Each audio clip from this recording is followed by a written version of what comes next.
मैं आपसे निवेदन करूंगा, कभी चिंता न करना, क्योंकि चिंता करने से चार चीजों का सीधे नुकसान हो जाता है और चिंता करने से कुछ बात बनती भी नहीं है, क्योंकि तुम्हारे साथ में दो चीजें जुड़ी हुई हैं। एक तो तुम्हारा पिछला कर्म, जिसको कहते हैं प्रारब्ध, जिसको कहते हैं भाग्य, जिसको कहते हैं किस्मत, वो भी तुम्हारे साथ। और दूसरी चीज तुम्हारा वर्तमान का कर्म, जो अभी कर रहे हैं। पिछला कर्म भाग्य बनकर आता है और वर्तमान का कर्म भी फल लेकर आता है। और पिछला कर्म वर्तमान का कर्म, दोनों कर्म मिलकर के आपकी जिंदगी का निर्माण करते हैं। तो जो मिला है उसका आनंद लीजिए और जो खो गया है उसकी चिंता छोड़ दीजिए। और जो जरूरत है उसके लिए प्रयास कीजिए, परिश्रम कीजिए, बुद्धि लड़ाइए, उसको प्राप्त कीजिए। और फिर भी यदि प्राप्त नहीं हो रहा है, सब सेटिंग करने के बाद भी, तो उसका त्याग कीजिए और उस तरफ से चित्त को हटा लीजिए और जितना है उसी में मस्ती लीजिए, आनंद लीजिए। ऐसा है। मनुष्य में सबसे बड़ी खासियत यह है कि मनुष्य के पास में जो है उसका ये आनंद नहीं ले पाता है, और जो नहीं है उसको पाने की चिंता करता रहता है। जो मिला है उसका सुख प्राप्त करो।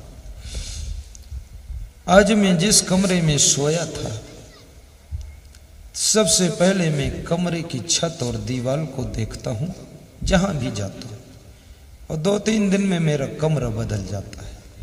खिड़कियां बदल जाती, रंग बदल जाता है, दरवाजा बदल, कोई दरवाजे में कुंडी नहीं लगती है तो हम लोग उसी को रात में बनाते रहते हैं। तो मैं हर घर में, हर कमरे में बहुत खुश होता हूं। मैं अपने संतों से कहता हूं, बड़ा सुंदर कमरा है, बड़ी अच्छी छत है, ये पंखा बहुत अच्छा लगा हुआ है। उसकी थोड़ा प्रशंसा करता हूं, दिल बड़ा प्रसन्न हो जाता है और फिर मन संतुष्ट हो जाता है और बड़ी आराम से नींद आती है। मन को समझाना ही बहुत बड़ा ज्ञान है, और जो खुद के मन को समझा सकता है वही इस दुनिया में सुख के सागर में गोता लगा सकता है। जो खुद के मन को नहीं समझा सकता है वो हमेशा दुख की दावाग्नि में जलता रहेगा। इसलिए खुद के मन को समझाओ। जैसा कपड़ा आपने पहना है, जो साड़ी है, जो पैंट शर्ट है, कुर्ता पजामा है, बहुत प्रसन्न होइए अपनी साड़ी देखकर, अपना कपड़ा देखकर कि बहुत अच्छा है, बहुत सुंदर है। आप अपनी चीजों से सेटिस्फाई होइए। 20 साल पुरानी गाड़ी 800, गुजरात में एक भक्त ने मुझसे कहा मेरी गाड़ी में बैठिए। 20 साल पुरानी, सीटों का गुदड़ा उखड़ गया था, उसमें छेद हो गए थे जगह जगह। बोला बैठ लो, गाड़ी पवित्र हो जाए। हमने कहा 20 साल तुम पवित्र किए तब नहीं हुई, अब सीटें उखड़ गई तो मुझसे पवित्र कराओ। बोले बैठ लो गुरुदेव। तो मैं उसकी गाड़ी में बैठकर 60 किलोमीटर यात्रा किया और मेरी पीछे पीछे गाड़ी आ रही थी। कह रहा था ऐसी प्यारी गाड़ी है गुरुदेव, 20 साल से न कभी बिगड़ी है और न कभी लड़ी है और न कभी खड़ी हुई है, रोज चलाता हूं और बड़ी प्यारी गाड़ी है, ये 800 है। इसको गुजरात में लोग फंटी कहते हैं, गाड़ी को फंटी। तो हमने कहा गाड़ी भी अच्छी है, आप भी बहुत अच्छे हैं और मैं उस व्यक्ति को धन्यवाद दिया कि 20 साल पुरानी गाड़ी को कितना केयर करके रखा, कितना संभाल करके रखा। तो मैंने कहा उससे, गाड़ी कब बदलोगे? उसने कहा, गुरुदेव 2 फैक्ट्री लगाया हूं इसी गाड़ी से चल चल कर, अब 3री फैक्ट्री लगाने के बाद 4थे नंबर पर गाड़ी बदल दूंगा। क्या बात! विकास करो, उन्नति करो, और जो है उसमें प्रसन्न रहा करो।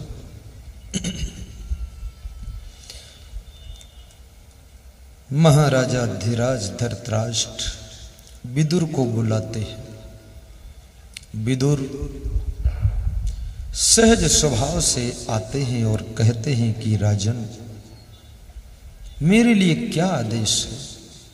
अरे विदुर, तुम मेरे पास बैठो।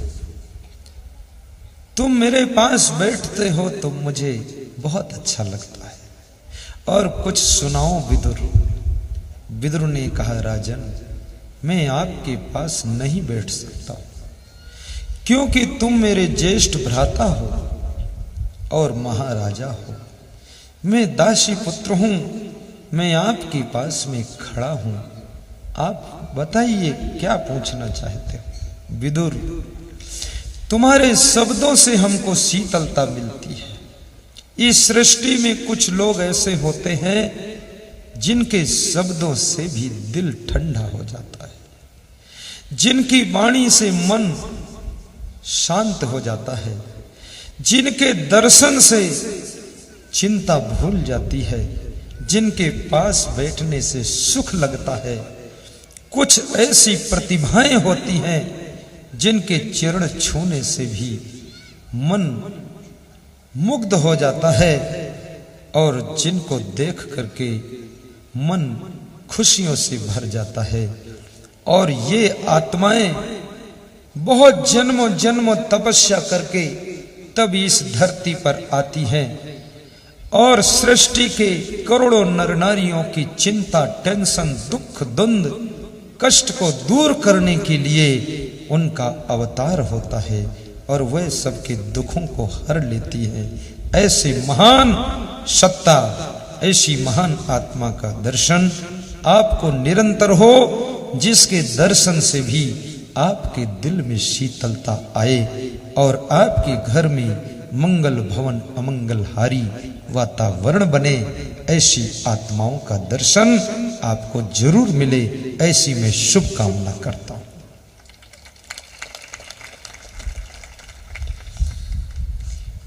मंगल भवन अमंगलहारी, मंगल भवन अमंगलहारी, द्रवहु सुदशरथ अजिर बिहारी। मंगल भवन अमंगलहारी, जय जय जय गुरुदेव तुम्हारी। बात समझ में आई अब हमारी, झूठी है सारी दुनियादारी। बात समझ में आई अब हमारी, झूठी है सारी दुनियादारी। और न लोय परीक्षा हमारी, आए शरण हम गुरु जी तुम्हारी। और न लोय परीक्षा हमारी, आए शरण हम गुरु जी तुम्हारी। मंगल भवन अमंगल, गाइए सब गाइए। जय जय जय गुरुदेव तुम्हारी। बोलिए सद्गुरु भगवान की जय। धृतराष्ट्र कहते हैं कि मुझे रात में नींद नहीं आती है, और दिन में चैन नहीं मिलती है। जिनका सब कुछ हर लिया गया है उनको रात को नींद नहीं आती, और जिनकी कामुक प्रवृत्ति है उनको रात को नींद नहीं आती, और जिनकी चोरी करने की प्रवृत्ति है उनको भी रात को नींद नहीं आती है। राजन, इन दोषों में से आपका किस दोष से संपर्क हुआ है जिससे आपको नींद नहीं आ रही? विदुर, तुमसे कुछ छिपा नहीं। पांडवों से हमारा विरोध हो गया है। पांडव ऐसे हैं जैसे सिंह होता है, और कौरव ऐसे हैं जैसे बकरियां होती है। मुझे सपने में सभी कौरव मरे हुए दिखाई देते हैं, और पांडव सिंह की तरह गरजते हुए दिख रहे हैं। राजन, ये सब तुम्हारे हाथ में है, तुम चिंता क्यों करते हो? पांडवों का हिस्सा उनको दे दीजिए। ये कौरवों की बकरियों को बचा लीजिए, अभी देर नहीं हुई है, समय है। राजन, सोचिए। विदुर, दुर्योधन का मोह मुझको न्याय नहीं करने देता है। ये मोह बड़ा विचित्र होता है।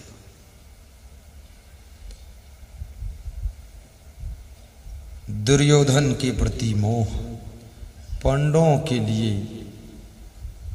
अन्याय करा रहा है। महाभारत युद्ध की तैयारियां चल रही हैं। धृतराष्ट्र की चिंता बढ़ती जा रही है। बाहर से अंधा होना उतना खतरनाक नहीं होता है जितना भीतर से अंधा होना खतरनाक होता है। मोह में अंधा व्यक्ति, लोभ में अंधा व्यक्ति ज्यादा खतरे में पड़ सकता है। इसलिए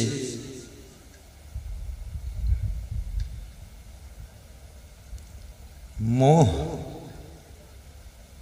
की नींद को भी तोड़ो और मोह की नींद से जागो। मोह सकल व्याधिन कर मूला, जहते पुण्य उपजय बहुसूला।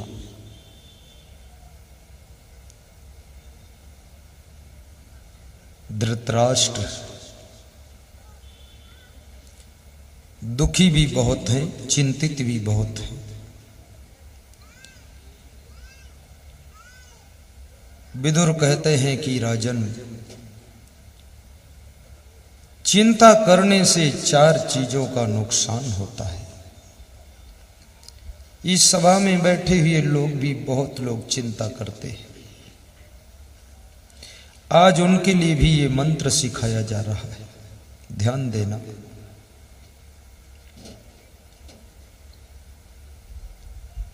संतापाद भ्रश्यते रूपम, संतापाद भ्रश्यते बलम। चिंता करने से, संताप करने से, टेंशन में रहने से मनुष्य का सुंदर रूप नष्ट हो जाता है। इसलिए बचपन में कितने लोग सुंदर दिखाई देते हैं और जवानी में बंदर जैसे दिखाई देते हैं। रूप बिगड़ता जा रहा है। कितने लोगों ने तो शीशा देखना भी बंद कर दिया। अब वो कहते हैं जब शीशा देखता हूं तो बहुत बदसूरत दिखाई देता हूं। तो नहीं देखोगी तो क्या खूबसूरत हो जाओगे। शीशा तो रोज देखना चाहिए। शीशा की दर्पण क्या बोलते हैं आप? शीशा, शीशा रोज देखो। लेकिन दिन भर में जब मुंह धो तब शीशा देखो, कपड़े पहनो तब शीशा देखो। लेकिन ऐसा भी नहीं कि हर 5-5 मिनट में शीशा देखो। कितने लोग तो हर 5 मिनट में शीशा देखते हैं, उनको संदेह होता कि 5 मिनट में भी कुछ चेंज हो गया हूं क्या। मैंने सुना है किसी शहर में बौद्ध कथा है, चित्रों की प्रदर्शनी लगी हुई थी, बड़े सुंदर चित्र, उनकी दुकानें लगी थी चित्रों की।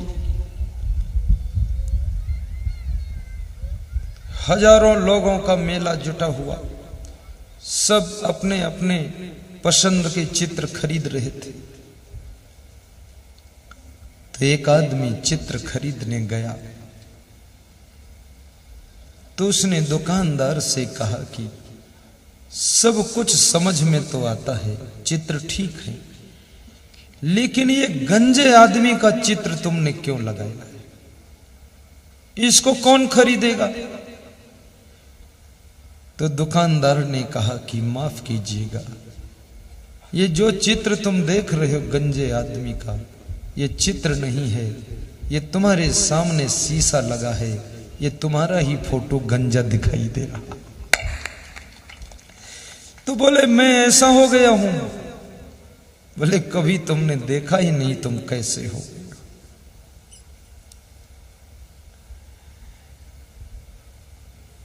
शीशा देखिए और ज्यों-ज्यों उम्र बढ़ने लग जाए थोड़ा हंसी खुशी भी बढ़ाना, क्योंकि ज्यादातर लोगों की उम्र बढ़ती है तो लोग तनाव में रहते हैं, हंसी खुशी कम हो जाती है। और इसके लिए मैं कहूंगा, माता पिता की हंसी खुशी की चाबी बेटे और बहुओं के हाथ में भी होती है, और बेटे बहुओं की हंसी खुशी की चाबी माता पिता सास ससुर के भी हाथ में होती है। जिनसे जिनसे तुम्हारी जिंदगी जुड़ी है उनके हाथ में तुम्हारी खुशियों की चाबी भी रहती है। यदि तुम किसी के पुत्र हो तो ऐसा कार्य करना, ऐसा स्वभाव बनाना कि आपके माता पिता आपके कार्यों को देखकर बहुत गदगद हो जाए, खुश हो जाए, मुस्कुराए कि बेटा बहुत अच्छा है। यदि तुम किसी की बेटी हो, ऐसा स्वभाव बनाओ, इतने योग्य बनो, घर के हर कार्यों को करीने के साथ करो, और सुंदर चरित्र कि माता पिता बैठकर सलाह करें कि बेटी क्या है, बिल्कुल देवी रूप पैदा हुई है, हमारे आंगन की शोभा है, जिस रोज ये ससुराल चली जाएगी हमारे घर की शान खत्म हो जाएगी। ऐसी बेटी बनो, उनको खुश करो।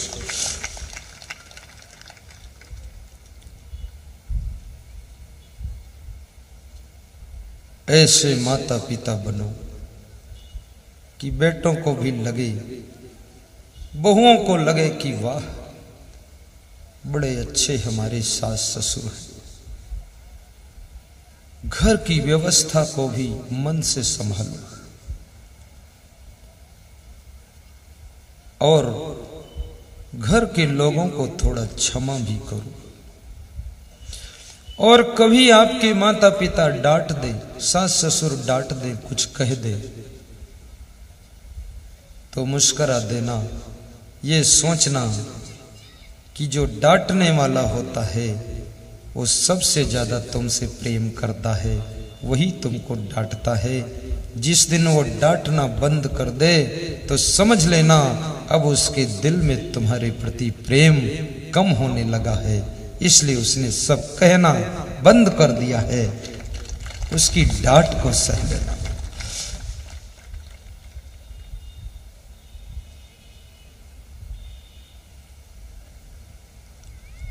और दूसरों को जो खुश रखने के लिए प्रयास करता है, उसकी खुशियां कभी कम नहीं होती है। और जो दूसरों को असमंजस देता है, वो कभी प्रसन्नता नहीं पाता है। इसलिए परिवार के एक एक सदस्य का ख्याल रखना।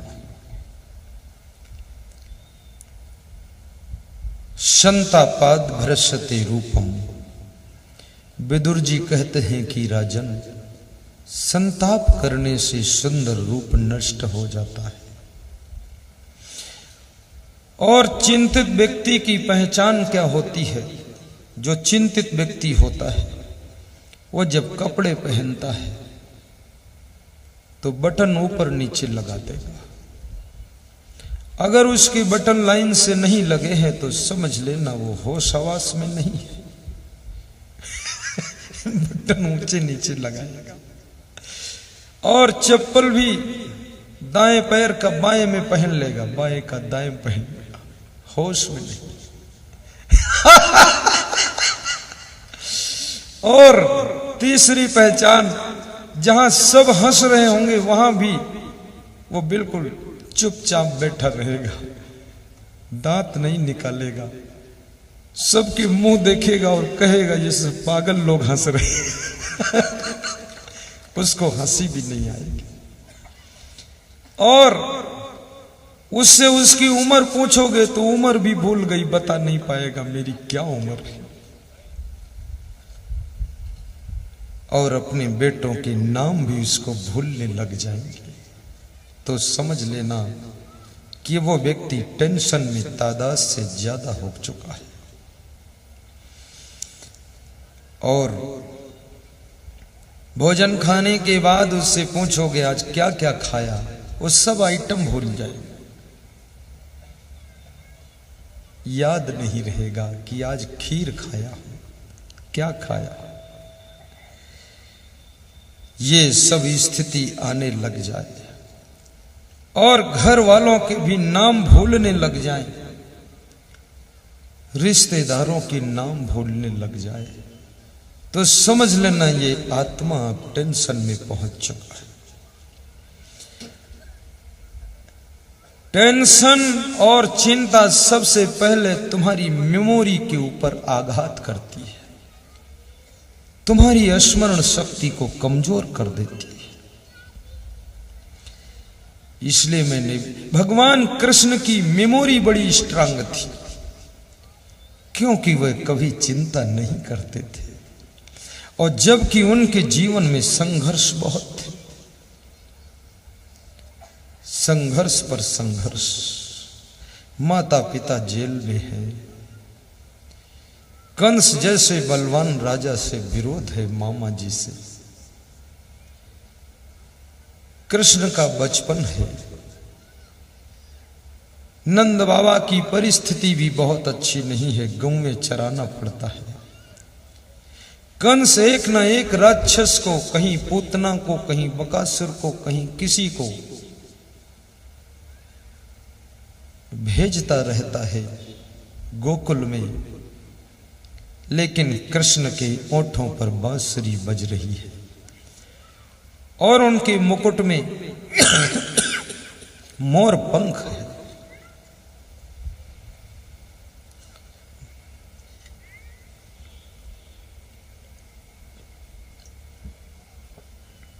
मयूर का पंख नृत्य का प्रतीक है। दूर बादल गरजते हैं, मयूर नाचना शुरू कर देता है। मयूर का पंख मस्ती की सूचना देता है। आज आदमी के होठों पर ना तो बांसुरी है,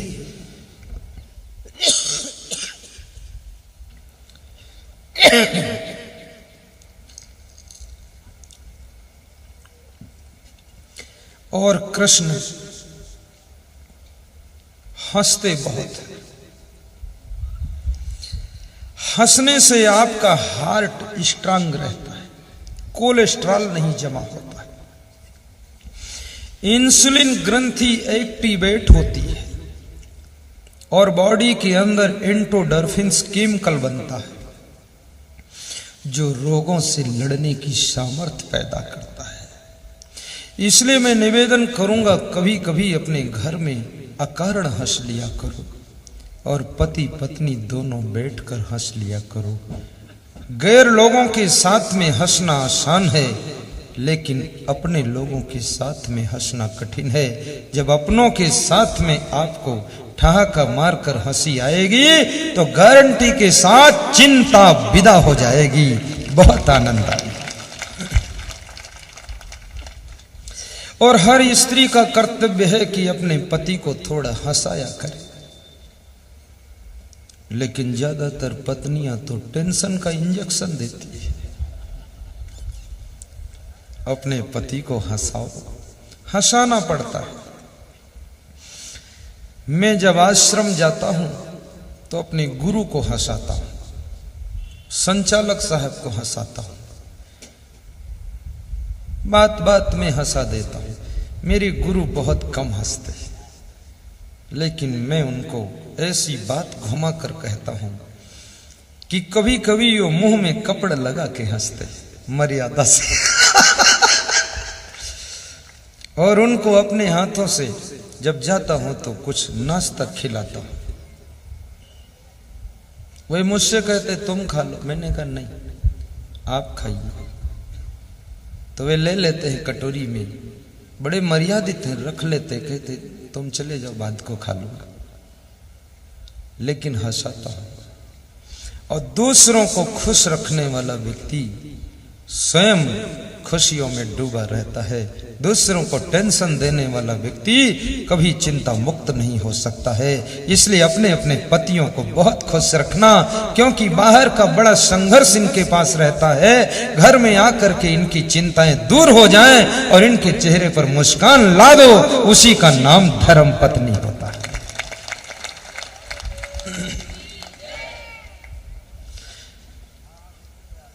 अभी मैं आपको आत्मज्ञान की भी चर्चा सुनाऊंगा। आत्मा और परमात्मा क्या होता है वो भी बताऊंगा।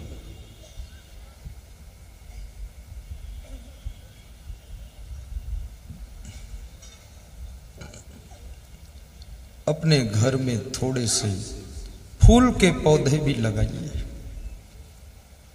सवेरे सवेरे उन पौधों में अपने हाथों से पानी भी डालिए, उन गमलों की घास भी निकालिए, थोड़ा अंगुलियों में मिट्टी को टच होने दीजिए और उन खिले हुए गुलाब के फूलों को खुली आंखों से देखिए।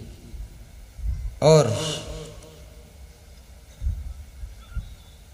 वेद ऋषियों ने 10,000 वर्ष पहले एक ज्ञान की बात कहा था, बहुत अच्छी बात।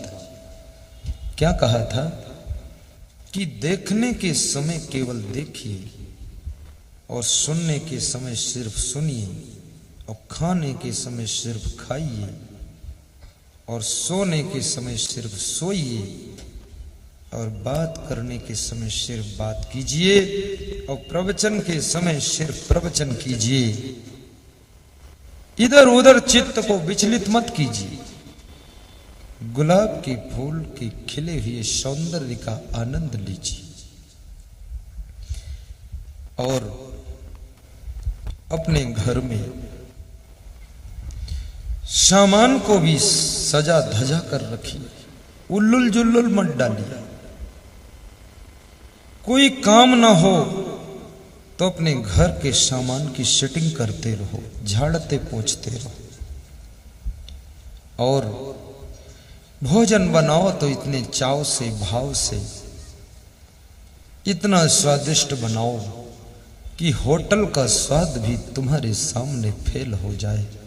जो स्त्रियां बुद्धिमान होती हैं वो इतना स्वादिष्ट भोजन बनाती हैं, इतना शुद्ध बनाती हैं, इतनी कोमल अंगुलियों से परोसती है कि उनका पति कभी होटल की ओर मुड़ के देखना नहीं चाहता है, टोटल घर में ही ध्यान रहता है। और जो स्त्रियां पति को उल्लुल जुल्लुल खिलाती हैं तो उसका पति पहले होटल में जाता है, फिर बोतल में जाता है, फिर टोटल में चला जाता है।